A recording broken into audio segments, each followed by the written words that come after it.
So what's going on, guys? I'm Black Ops Amazing. Let's go ahead and take a look at our next zombies map in Black Ops 6, Shattered Veil. This is going to be DLC 3. Over the past week or so, we've had loads of teasers on it. I haven't covered any of them because they've been so small and individually don't really give us anything. So I thought I'll wait a week, see what else we get, and compile it into one video. So let's go over everything we know so far about the next zombies map, Shattered Veil, which is going to be releasing in Season 3. So we know the map is going to be taking place in Liberty Falls in this mansion that Richtofen has taken over as a part of Project Janus. However, Project Janus is only a disguise for him, for his own hidden agenda that we don't fully understand right now. We believe whatever he's up to with Sam and the Sentinel artifact has something to do with him wanting to bring his family back from the dead, his wife and son. I suppose we're going to find out in the big reveal, probably in DLC 4, but this isn't any old random mansion. Richtofen didn't just pick this out and say, okay, this random building here, let's just set up our base of operations here. He specifically chose this mansion because it was built by someone called Josiah Shem, and this is what Richtofen's security guard, Blanchard, tells us about it. Chief of Security, John Blanchard, inspected construction today. Project's really coming together, but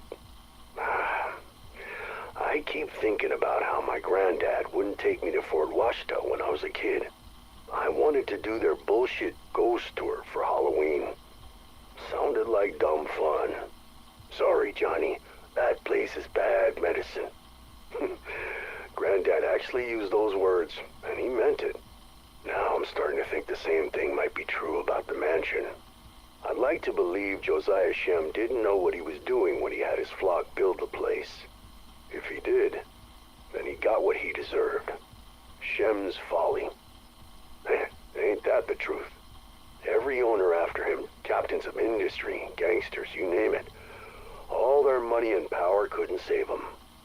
Shit like that doesn't just happen without other forces at work.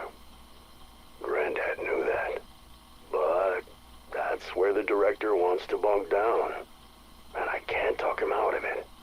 So my job's making sure he doesn't end up like everyone else who moved into the murder mansion. Lucky me. He said this mansion was built by Josiah Shem's followers. Something clearly happened to Shem that we don't know of yet, but every owner of this mansion after him all met a grisly fate. Blanchard tells us whatever happened in this mansion to the people that owned it must have been the work of other forces, and that was the reason why Richtofen wanted to bunk down here. He knows about this mansion's history, he knows about Shem, and that's why he picked it. So whatever Josiah Shem did here, whatever he was practicing, it seems like this mansion became affected, and whatever power it holds, Richtofen wants it. Like I said, over the past week, Treyarch have been giving us small teaser images. With each one of these images, they've put a caption, which are little snippets of recordings by Richtofen, and when you put them together, even though they're not supposed to be together, they don't make sense together, you get these messages. Personal log, Edward Richtofen recording. However ludicrous this idea may have seemed to my younger self, at this point, I feel further research is warranted. I will lead this endeavour personally, enlisting only trusted associates to ensure the program does not spiral out of control. After all, you never know who or what may be listening. I think there may be something more significant about this house, something beyond my understanding, perhaps beyond even my fears. Looking at the images that Treyarch gave us with these messages, we get different points of views of the mansion. This area right here, which is the banquet hall, is especially interesting because we can see who I would assume to be a portrait of Josiah Shem on the wall, but if you take a closer look at his attire, you can see he's wearing the exact same outfit worn by the Order. His hooded cloak, the gold stripes going down it, and the gold medallion in the middle is exactly the same as what the Order wore. So this tells us that Josiah Shem was a member, which isn't that much of a surprise right now because we know the Chaos story is tied into the Dark Ether story with Prime Materia and the Sentinel artifact, but knowing the Order's background, they've existed twice in different incarnations. Back in BCE during the ancient times was when the Order was founded by the High Priest of Chaos, and then hundreds of years later in the 1900s, being brought back by that same High Priest who made himself immortal but was eventually killed by Scarlet. In order to become a member, you had to be killed, sacrificing yourself, and then be revived by the Scepter of Ra. I know you are afraid, my child, but you must have faith. Your fear is only a product of your imagination. Prove that you are worthy. Do it. This is your path to true enlightenment.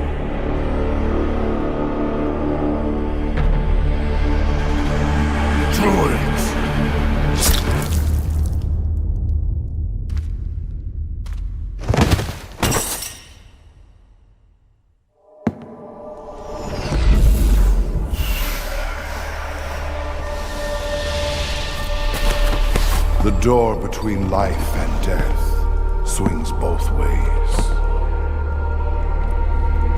Now, you are one of us.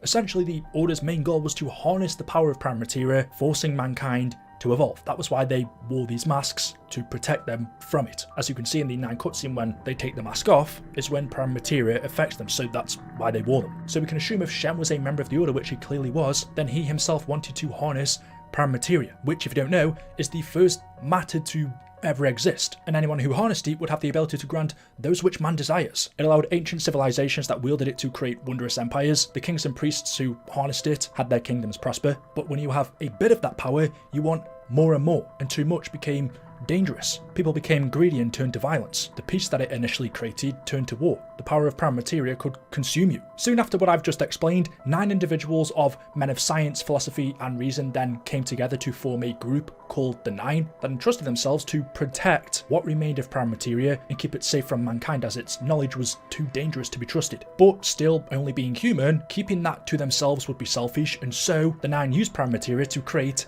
Sentinel artifacts. These were relics that required a key to activate them, but upon doing so, a trial would be invoked, and any human who completed these trials would be deemed worthy enough to gain access to pieces of prime materia's knowledge. However, there was a caveat. Once you'd begun one of the trials, you would then be locked in until completion or death. If you died, the trial would be over, but that's it, you were dead. Or if you completed it, you would be deemed worthy enough. And so, wanting to get around this per se, an alternate group called the Order was created, whose main goal was to get prime materia for themselves. So we have the original owner of this mansion, Josiah Shem, the person who built it, being a member of the Order. And knowing that, things then start to make a little bit more sense. Richtofen hunting down the Sentinel artifact, him setting up base in a member of the Order's mansion, and from what we heard Blanchard say about it and Richtofen in these recordings, Shem was into some kind of occultism and rituals. Whatever he did or summoned at this mansion caused anyone who moved here after to die, or at the very least disappear. Something bad happened to them, to the point where he's saying he thinks there's something more significant about this house, something beyond even his understanding and beyond his fears. Also in the basement of this mansion, it seems like he's built this mainframe chamber, which was for SAM, the Synaptic Algorithm Module, AI based off Samantha Max's brain. In the Elliptival's intro cutscene, which takes place a couple of weeks before we go here, a zombie outbreak happened in the mansion, and the AI Sam went rogue. Richtofen seemingly got teleported away somewhere, we assume to the Dark Ether, and now Sam looks like this. It's almost like her physical frame has gone and she's in some kind of ethereal form. This Sam AI has been with us since Terminus. There's obviously a lot that she isn't telling us. I believe she has her own agenda. Whilst it looks like she hates Richtofen, as he created her in order to manipulate her, which is what he'd been doing for a long time before the events of Liberty Falls. Listening to what she says in Citadel and especially the tune to Revanov, it sounds like this AI Sam wants to be the real Samantha Maxis. She wants to be a real person, and she's, well, from what I can gather, it feels like she's tricking us to bring the Sentinel artifact to her, so that maybe she can somehow eventually gain a soul for herself, even though she's AI. You can also theorize that all of this is Richtofen's big plan and she's doing his bidding, but either way, what we are doing next is coming to the mansion with the Sentinel artifact so that it can be activated. And the other teaser image that we got for this map from Treyarch just 2 days ago was this, which is a drawing by Richtofen's son, Samuel, which shows that scene in the Liberty Falls intro of him and his mother, Richtofen's wife and son, on fire.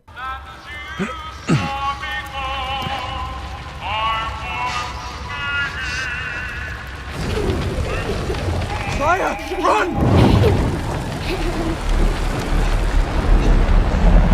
For God's sakes! Now, we know both of them were killed in a house fire by Samantha and Weaver, but the interesting thing about this is, well, how has Richtofen's son drawn this if he's dead? And also, they didn't die in this park that we keep seeing. They died in a house, so why do we keep seeing them here? Treyarch could have easily drawn up a house and had that been the background for their death, because that's where they actually died. So there has to be some relevance behind why we keep seeing them die in this park instead of the house. But more importantly to me, how has Richtofen's son drawn this image if he's dead? It could be that he drew it whilst he was alive, which would then tell us he must have had visions of his death, similar to the drawings by Samantha and Dreisendracher. Samuel, who is the name of Richtofen's son.